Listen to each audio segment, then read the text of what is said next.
If you read the latest edition of Cosmo, you'll see a lot of advice on how to have the best sex ever, which includes orgasms almost always. Goal-oriented sex is what sells in the media, but it's not necessarily what pleases people in the bedroom. I'm Cathy Bartoli from theintimacydojo.com, here with Ashley Manta from ashleymanta.com. Hey, Ashley. Hey, Cathy. So a lot of the titles on Cosmo might be how to get him off tonight, how to have the best O ever. People are very focused on orgasm. And I personally love orgasms. There's nothing wrong with them. But when they become the goal, it can really change the focus of the interaction with someone.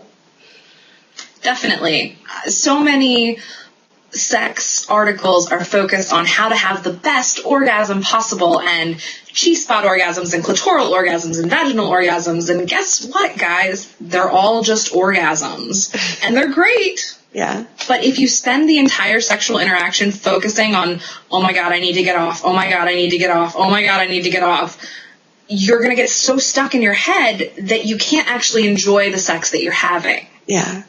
And actually sex is, like, people look at it, we're trying to get to this peak and fall off, like we're going to get to the orgasm.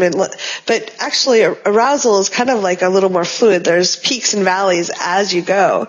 And if your whole goal is for yourself to get off or to get the other person off to show that you are a successful, valuable, good person in bed, you're not allowing them the inhale and exhale of the arousal. And it's harder to build to a really successful, powerful orgasm if you're kind of feeling pushed. I can feel it when someone has that agenda for me. I don't necessarily feel safe and relaxed in my body because I can tell they need something for me to feel okay about themselves.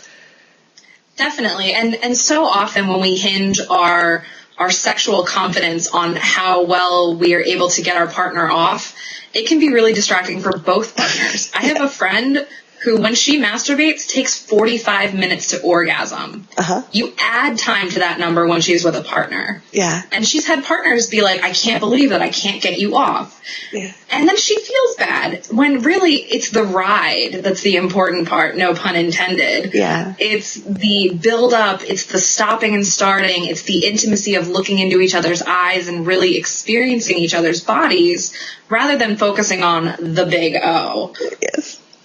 I think that when we get more present, and Tantra does a lot of that, where it's not about the orgasm. In fact, in some types of Tantra, the men won't ejaculate. They orgasm without ejaculation.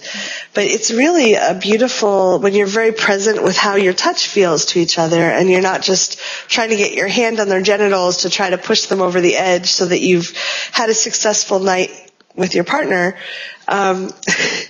It's really amazing, and you might find that 3 or 4 hours is delightful. Like, you can't wait to have another time where you can just spend that time caressing and touching and seeing what kind of touch. Do they like to be touched here gently, or is it here, or do they like the edge of your nails, or like, what is it? It's this whole curiosity thing that's delightful.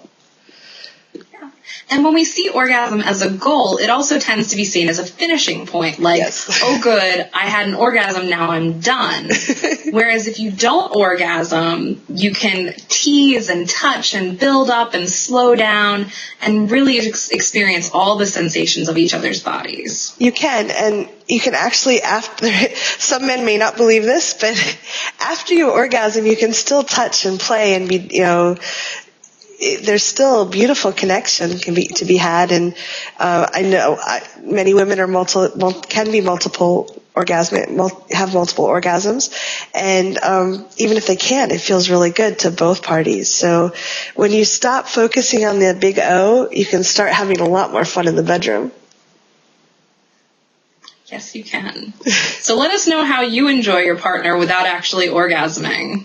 Yes. What kind of touch do you like? How do you like to spend your time together? Let us know below. Thank you. Thanks, guys.